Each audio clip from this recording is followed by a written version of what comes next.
अगर आप अपनी लाइफ में कुछ बड़ा अचीव करना चाहते हो तो सबसे पहले आपको अपने दिमाग को अपना दोस्त बनाना होगा, क्योंकि शायद आपको पता नहीं है लेकिन ये जो आपका दिमाग है ना, ये आपका दोस्त नहीं है बल्कि ये आपका सबसे बड़ा दुश्मन है जो आपके अंदर बैठा है। क्योंकि ये आपको वो काम करने ही नहीं देता है जो काम आप एक्चुअल में करना चाहते हो, जो काम करना आपके लिए ज़रूरी है। क्या आपने कभी नोटिस किया है कि आखिर हम बुरी आदतों के एडिक्शन से बाहर क्यों नहीं निकल पाते हैं? क्यों हम अपने हर दिन के बनाए गए रूटीन को फॉलो नहीं कर पाते हैं? क्यों हम ना चाहते हुए भी हर दिन सोशल मीडिया पर कई घंटों का टाइम बर्बाद कर देते हैं? थोड़ा टाइम निकालकर क्या आपने कभी इसके बारे में सोचा है? नहीं तो सुनो, ये होता है आपके सबकॉन्शियस माइंड के कारण। क्योंकि जो आप सुनते हो, जो आप देखते हो, जो आप पढ़ते हो, ये उन्हीं कामों को आपकी आदत बना देता है। और अगर आप इस पर कंट्रोल करना चाहते हो, इससे सिर्फ वो काम करवाना चाहते हो जो आप करना चाहते हो, तो आपको इसे रीप्रोग्राम करना होगा, इसकी धुलाई करनी होगी। तब जाकर आप इसे कंट्रोल कर पाओगे, तब जाकर आप इसे सिर्फ वो काम करवा पाओगे जो आप करना चाहते हो। डॉक्टर जेसोफ मर्फी ने अपनी book the power of subconscious mind में इस बात को अच्छे से समझाया हुआ है कि जब तक आप इस ब्रेन को रीप्रोग्राम नहीं करोगे तब तक आप वो काम नहीं कर पाओगे जो आप करना चाहते हो। और अगर आप इसे रीप्रोग्राम करना चाहते हो, आप इस पर अपनी पकड़ बनाना चाहते हो, तो आपको ये वीडियो ज़रूर देखनी चाहिए। क्योंकि आज के इस वीडियो में मैं आपको 5 ऐसे पॉइंट्स बताने वाला हूँ जिनको फॉलो करके आप इस ब्रेन को रिवायर कर सकते हो, इसकी धुलाई कर सकते हो। और अगर आप इस वीडियो में मेरे साथ आगे बढ़ने के लिए रेडी हो तो कमेंट बॉक्स में यस टाइप कर दो, ताकि मुझे भी पता चले कि कौन कौन इस वीडियो के लिए सीरियस है। तो चलो जानते हैं उन 5 पॉइंट्स के बारे में।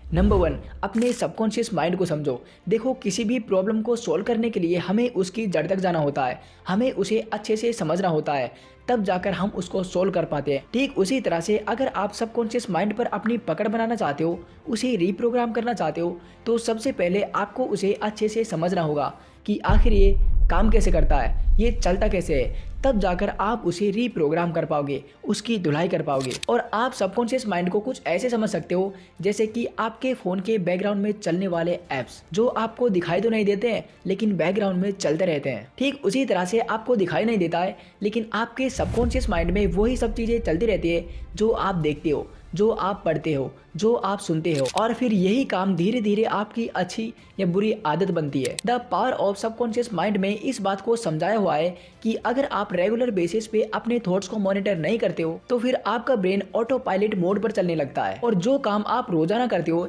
ये उसी को आपकी आदत बना देता है। और वो आदत बुरी या अच्छी कोई सी भी हो सकती है, ये डिपेंड करता है कि आप क्या कर रहे हो। और आपको तो पता ही है कि हर दिन आप क्या कर रहे हो, तो आपकी आदत भी वैसी ही बनेगी ना जो आप कर रहे हो। लेकिन आपको इसे ऑटो पायलट मोड पर नहीं चलने देना है, बल्कि पहले इसे अच्छे से समझना है और फिर इसके इस पैटर्न को ब्रेक करना है। और सबकॉन्शियस माइंड को अच्छे से समझने के लिए आप the power of subconscious mind इस बुक की समरी को यूट्यूब पर देख सकते हो, ताकि आपको अच्छे से समझ आ जाए कि आखिर ये काम कैसे करता है। नंबर 2, माइक्रो हैबिट से ब्रेन रिवायर करो। फर्स्ट पॉइंट को अच्छे से फॉलो करने के बाद में आपको ये तो समझ आ जाएगा कि सबकॉन्शियस माइंड कैसे काम करता है, ये किस तरह से आपको कंट्रोल कर रहा है, कैसे ये आपको गलत आदतों में फंसा रहा है। लेकिन अब सवाल ये आता है कि आखिर इस ब्रेन को कंट्रोल कैसे करें, इसे रिवायर कैसे करें। तो इसका सबसे आसान तरीका है माइक्रो हैबिट्स। आपको छोटी छोटी आदतें बनाकर इसे रिवायर करना है, इसे रिप्रोग्राम करना है, ताकि आप इसे सिर्फ वो काम करवा सको जो आप करना चाहते हो। देखो, जब हम अचानक से बहुत बड़े गोल्स बना लेते हैं कि कल से मुझे 5 घंटे पढ़ना है, हर दिन 2 घंटे एक्सरसाइज करनी है, तो हमारा ब्रेन इतने बड़े चेंज को अचानक से एक्सेप्ट नहीं कर पाता है। लेकिन अगर वहीं पर हम छोटे छोटे गोल्स बनाते हैं तो ये उनको एक्सेप्ट कर लेता है। जेम्स क्लियर ने अपनी बुक द एटॉमिक हैबिट में इस बात को अच्छे से समझाया हुआ है कि अगर आप हर दिन सिर्फ 1% इंप्रूवमेंट करते हो तो कुछ टाइम के बाद ये आपको बड़ा रिजल्ट दे सकती है, आपको ऐसा शॉकिंग रिजल्ट दे सकती है जिसके बारे में आपने सोचा भी नहीं होगा। जैसे मान लो कि आप सिर्फ सुबह 5 मिनट एक्सरसाइज करने का टारगेट बनाते हो, तो आपको ये सोचने में बहुत छोटा लगेगा, लेकिन ये छोटा सा चेंज आपकी पूरी ज़िंदगी को बदल सकता है। क्योंकि जब आप हर दिन सुबह 5 मिनट एक्सरसाइज करोगे तो कुछ टाइम के बाद में आपकी बॉडी और आपका ब्रेन इस चीज़ को एक नई आदत समझकर एक्सेप्ट कर लेंगे, और कुछ टाइम बाद में सुबह उठकर एक्सरसाइज करना ये आपकी एक आदत बन जाएगी, जिसकी शुरुआत सिर्फ 5 मिनट से हुई थी।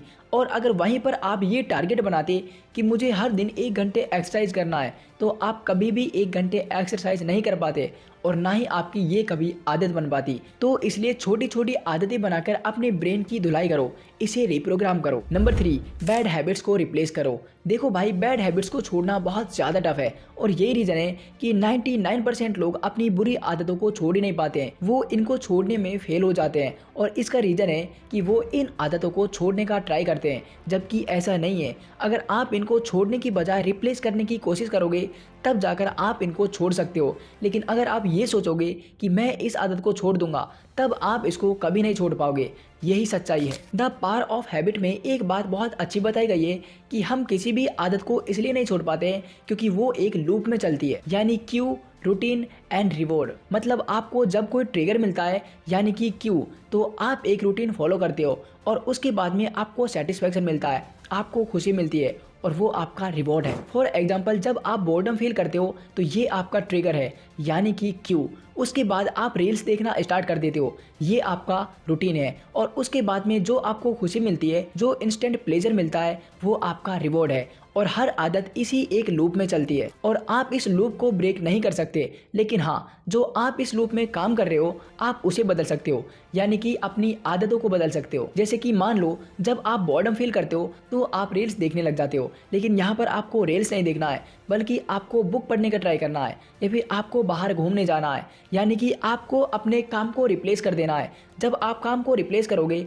तो अपने आप आपकी आदत भी रिप्लेस हो जाएगी और बार बार ऐसा करने से आपका सबकॉन्शियस माइंड इसको नई आदत के रूप में एक्सेप्ट कर लेगा। तो देखो भाई, किसी भी बुरी आदत को छोड़ने का ट्राई नहीं करना है बल्कि उसे एक अच्छी आदत से रिप्लेस करने का ट्राई करना है। जब आप उसे रिप्लेस करने का ट्राई करोगे तभी आप उसे छोड़ पाओगे। Number 4, dopamine detox. आप और मैं, हम दोनों ही अच्छे से जानते हैं कि हमारा ब्रेन डोपामाइन पर चलता है और डोपामाइन से हमें इंस्टेंट प्लेजर मिलता है, हमें शॉर्ट टर्म के लिए एक खुशी मिलती है और ये शॉर्ट टर्म का प्लेजर लॉन्ग टर्म में आपके फोकस और कंसंट्रेशन को हमेशा के लिए खत्म कर देता है। और इसी डोपामाइन के चलते आप किसी भी काम से इतना ज़्यादा एडिक्टिव हो जाते हो कि आप उसे चाह कर भी नहीं छोड़ पाते हो। जैसे कि social media addiction, porn addiction, और इन चीज़ों में आपके स्मार्टफोन का बहुत बड़ा हाथ है। और अगर आपने सोशल डिलेमा डॉक्यूमेंट्री देखी है तो आपको पता होगा कि किस तरह से सोशल मीडिया ऐप्स को जानबूझकर ऐसा डिज़ाइन किया जाता है कि हम उन पर अपना ज़्यादा से ज़्यादा टाइम स्पेंड कर सके, हम उनका ज़्यादा से ज़्यादा यूज़ कर सके। और अगर आप बुरी आदतों को छोड़ना चाहते हो तो इसके साथ साथ आपको इस डिजिटल दुनिया से भी दूर रहना होगा, कुछ टाइम के लिए सोशल मीडिया को अवॉइड करना होगा, तब जाकर आप इन आदतों को छोड़ पाओगे। और इसके लिए यहाँ पर काम आएगा डोपामाइन डिटॉक्स। डोपामाइन डिटॉक्स का मतलब है कि कुछ टाइम के लिए आपको उन सारी चीज़ों से दूर रहना है जिनसे आपको बहुत ज़्यादा मात्रा में डोपामाइन मिलता है, जिनको देखने से आपके ब्रेन के अंदर बहुत ज़्यादा मात्रा में डोपामाइन रिलीज होता है और वो काम आपके लिए स्मार्टफोन करता है, रील्स करती हैं। तो इसलिए आपको कुछ दिनों के लिए इन सब से दूर रहना है, यानी कि डोपामाइन डिटॉक्स करना है। और डोपामाइन डिटॉक्स के लिए आप ये कर सकते हो कि कम से कम आपको वीक में एक दिन ऐसे रखना है जहां पर आपको सोशल मीडिया बिल्कुल यूज़ नहीं करना है, स्मार्टफोन से बिल्कुल दूर रहना है, तब जाकर आप इसके इस चंगुल से बाहर निकल पाओगे। नंबर 5, विजुअलाइजेशन से ब्रेन रिवायर करो। विजुअलाइजेशन का मतलब है कि आप अपनी लाइफ में जो कुछ अचीव करना चाहते हो, जिस लाइफ को जीना चाहते हो, आपको उसे इमेजिन करना है, उसके बारे में सोचना है। अब आप बोलोगे कि साहिल भाई, उसके बारे में सोचने से क्या होगा, इमेजिन करने से क्या होगा? तो ये सुनो, जिम कैरी जो कि एक फेमस अमेरिकन एक्टर हैं, उन्होंने अपनी गरीबी के दिनों में खुद के नाम एक चेक लिखा जिसमें उन्होंने लिखा था कि मुझे एक दिन $10 मिलियन कमाने हैं। और उस चेक को वो अपनी वॉलेट में रखकर घूमते थे और हर सुबह ये सोचते थे कि मुझे एक दिन $10 मिलियन कमाने हैं। और ठीक कुछ सालों के बाद उन्हें 2 मूवीज़ के लिए पूरे $10 मिलियन मिले। ये होती है सोचने की पावर। अब आप बोलोगे कि भाई हर किसी के साथ ऐसा नहीं होता है। हाँ भाई, आप बिल्कुल सच बोल रहे हो, हर किसी के साथ ऐसा नहीं होता है, लेकिन सोचने से बहुत कुछ होता है। मैं बताता हूँ क्या होता है। देखो, जब आप उस चीज़ के बारे में सोचते हो ना, तो आपका ब्रेन उस चीज़ को सच मानने लगता है और उसी तरह के एक्शंस लेने लगता है, उसी तरह के डिसीजंस लेने लगता है, जिससे ये तो पता नहीं है कि आप उस चीज़ को पक्का अचीव कर पाओगे, लेकिन आप उसके लिए वो करने लग जाते हो जो आपको उसको अचीव करने के लिए करना चाहिए। तो मैं तो आपको यही बोलूँगा कि आप अपनी लाइफ में जो कुछ अचीव करना चाहते हो, जिस मुकाम पर पहुंचना चाहते हो उसके बारे में सोचो, उसे इमेजिन करो, आपको रिजल्ट्स ज़रूर मिलेंगे। तो गाइज कुछ इस तरह से आप इन 5 पॉइंट्स को फॉलो करके अपने दिमाग की धुलाई कर सकते हो, उसे रिवायर कर सकते हो। तो अगर अब आपको मेरी यह मेहनत पसंद आई हो तो वीडियो को लाइक और चैनल को सब्सक्राइब करके एक प्यारा सा कमेंट भी कर सकते हो अगर आपका मन करे तो। चलो आज के लिए बस इतना ही, मिलते हैं नेक्स्ट वीडियो में और एक ऐसे ही इंटरेस्टिंग वीडियो के साथ। तब तक के लिए मेहनत करते रहिए और आगे बढ़ते रहिए। जय हिंद।